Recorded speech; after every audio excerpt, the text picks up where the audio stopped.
আসসালামু আলাইকুম সুপ্রিয় দর্শকবৃন্দ, আপনিও কি এমন একটি ব্যবসা খুঁজছেন যেটি সারা বছর চাহিদা সম্পূর্ণ, এছাড়াও কাঁচামাল সহজে পাওয়া যায় এবং লাভ মার্জিনও ভালো? তাহলে আজকের ভিডিওটি আপনার জন্য।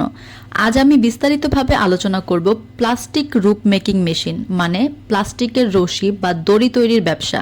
আজকের ভিডিওতে এই ব্যবসার সম্পূর্ণ A to Z গাইড থাকবে। যারা বর্তমান সময়ে এ ধরনের ব্যবসা শুরু করতে চান, ভিডিওটি সম্পূর্ণ দেখবেন, আশা করি অনেক কিছু জানতে পারবেন। সবার প্রথম বলা যাক প্লাস্টিকের রশি বা দড়ি কোথায় ব্যবহার করা হয়। প্রথমত কৃষিকাজ, অর্থাৎ ধান, সবজি, এছাড়া গাছ বাঁধার কাজে ব্যবহার করা হয়।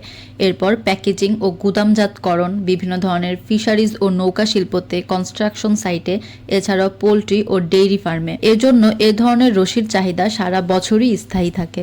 এবার বলা যাক প্লাস্টিক রোপ তৈরির মেশিনগুলো আসলে কিভাবে কাজ করে। মূলত এ ধরনের মেশিন তিনটি ধাপে কাজ করে। প্রথমত র ম্যাটেরিয়াল ফিডিং, অর্থাৎ পিপি গ্রানুলস বা ওয়েস্ট প্লাস্টিক রিসাইকেলড। তারপর এক্সট্রুশন প্রসেস, যেখানে প্লাস্টিক গলে ফিতা বা সুতা আকারে বের হয়। এরপর টুইস্টিং অ্যান্ড উইন্ডিং, অর্থাৎ সুতা পাক দিয়ে রোপ তৈরি হয় এবং অটোমেটিক রোল আকারে পেঁচানো হয়। এভাবে মূলত রশি বা দড়িগুলো প্রস্তুত করা হয়। স্ক্রিনে দেখতে পাচ্ছেন এটি ফুললি অটোমেটিক প্লাস্টিক রূপ প্লান্ট, অর্থাৎ ফুললি অটোমেটিকভাবে প্লাস্টিকের রশি বা দড়িগুলো এ ধরনের মেশিনের মাধ্যমে প্রস্তুত করা হয়। এটির বিভিন্ন মডেল রয়েছে বা প্রোডাকশন ক্যাপাসিটি বা আলাদা আলাদা স্পেসিফিকেশন থাকে। মূলত উৎপাদন ক্ষমতা প্রতিদিন হতে পারে 50 কেজি থেকে 100 কেজি, 200 কেজি, 300 কেজি, 500 কেজি।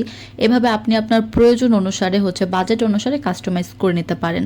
এ ধরনের অটোমেটিক মেশিনগুলো পরিচালনা করার জন্য 1 থেকে 2 জন ব্যক্তি এনাফ, খুব বেশি লোক সংখ্যা লাগে না এ ধরনের মেশিন পরিচালনার ক্ষেত্রে। আবার আপনার যদি বাজেট একটু কম থাকে, আপনি সেমি অটোমেটিকভাবে কাজ করতে চান, আপনি সেক্ষেত্রেও করতে পারেন মাঝারি উৎপাদন ক্ষমতার মেশিন নিয়ে।